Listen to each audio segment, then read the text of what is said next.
There are some views expressed about Islam and Muslims in your website that may be termed as politically incorrect.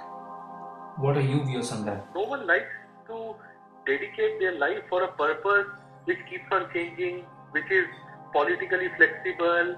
People want something firm. This has to be the USP of our spiritual movement. No political correct things. We will just utter the truth the way it should be uttered. No sugarcoating.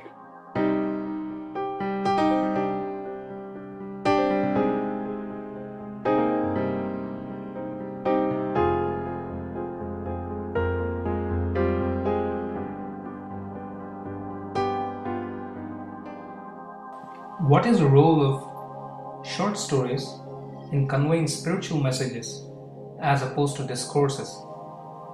Instead of telling people that this is correct, this is wrong, because generally people love listening to stories. The logic of writing Panchatantra was that Artha Shastra may disappear as the time goes on, but Panchatantra will never disappear. If you give away philosophy in its crude way, it will have few takers, that too during the lifetime of Guruji only. After that, people lose interest, but if you make it entertaining through stories, it lives on. And if you can somehow make it a children's book, believe me, it attains immortality. That is the reason Chanakya wrote Artha Shastra, and he rewrote Artha Shastra in the form of Panchatantra. Very few people will understand, and we will make them understand. Giving discourses to you, I will make people and the entire world realize Panchatantra is nothing but Artha Shastra. So India has always known Artha Shastra, India has always known Panchatantra. But to make them realize that the same writer wrote Artha Shastra and the same writer wrote Panchatantra, and actually Panchatantra is nothing but Artha Shastra retold in a different format. And everything which is there in Panchatantra is already there in Artha Shastra, and each and everything which has been conveyed in Artha Shastra has been reconveyed through Panchatantra. And see the beauty, Artha Shastra has been lost.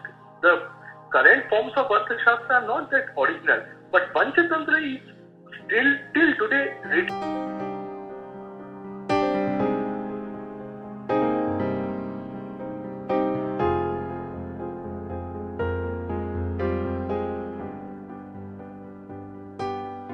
Is the quest for a spiritualized Hindu society in which every Hindu is potentially spiritualized, is it not an idealistic dream? Since societies have always known to consist of individuals ranging from gentle to asuric. Have I ever said enlightening every Hindu? No. I always say uniting all Hindus, empowering the entire Hindu society, thus laying the foundation of enlightenment of Hindus. So when economic, social and political empowerment happens, an ecology is created wherein the deserving souls invariably be guided towards enlightenment. Now your question is, Guruji, what about the asuric forces, which crave for entertainment, luxury, sensual pleasures only? Use them. Use them like instruments to create Ramas in our society. Believe me, there can be no Ram without Raman. It is impossible.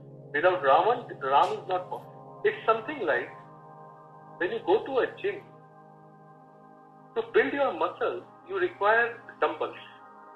Now dumbbells, if you understand, are jada padartha. They are, lifeless things. If thrown at your head, you will be dead. But the same things can be utilized to build your muscle. Actually, Vedic forces, Asuric forces are nothing. Anything which is dual is non-spiritual, always remember.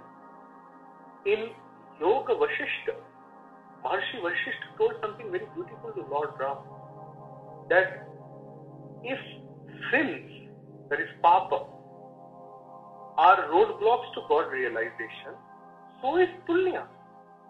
Your bad karmas are as big roadblocks to your God realization as your good karmas. The trick is to transcend duality. You are talking in terms of good and bad. Spirituality lies beyond it. You are saying, Guruji, there will always be a section which we can term as good, harmless. And there always will be a section which is harmful, asuri. So what? Each and every one is properly guided, given their basic characteristics, still can serve the purpose of spirituality.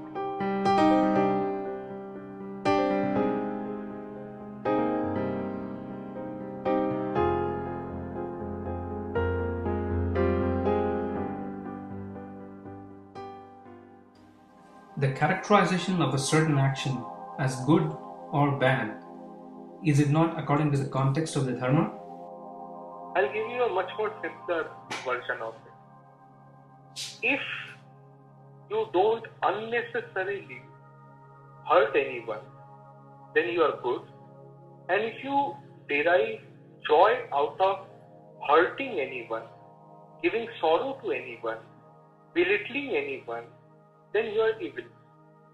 So for example, when you were in class 10 or when you got selected in your IIT, if you have felt the pleasure of, yes, I have made it to IIT, not because I will get very good things to learn from IIT, but because you feel the pleasure because, that competitor of mine could not get to IIT. I got it. If that is something which has given you pleasure, then that is equally evil. The only definition of good and bad according to Dharma is, if you unnecessarily, without any reason to it, if you derive your joy by hurting someone, without any reason, by causing trouble, pain to someone, if that is something that gives you joy, if your joy comes out of belittling someone, see, my son got through IIT, your son is a duffer. If this thing gives you pleasure, then it is evil.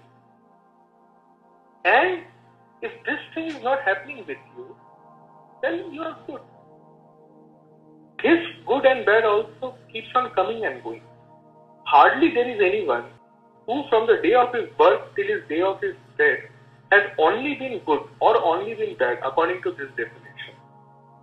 You will always find mixed bags, always. There would have been instances when he would have behaved well, and invariably more or less each and everyone alive on this planet Earth has sometime or other done something evil according to this definition.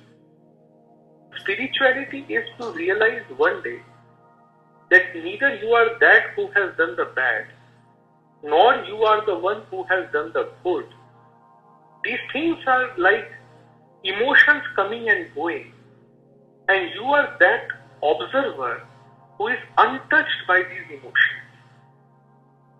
The day you realize this, that I am He, you realize your infinite existence. That is self-realization, that is God realization.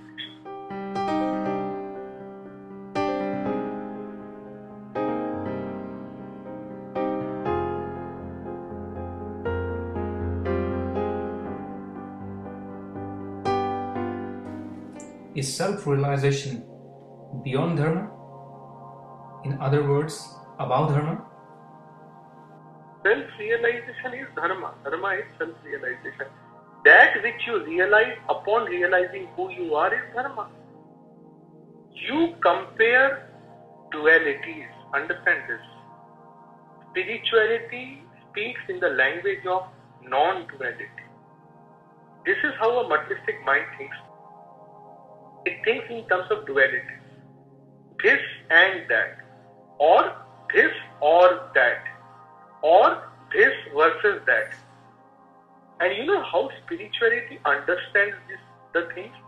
That everything is continuum. That Ram and Ravan are continuum of each other. That Ravan in a moment can transform into Ram. And Ram should not in a moment transform into Ravan. This is what you will realize. It is Aham, I, which differentiates Ravan with Ram. Ram is someone who has transcended his I. Ravan is someone who is trapped in his I. Both are, at the end of the day, the same being, the same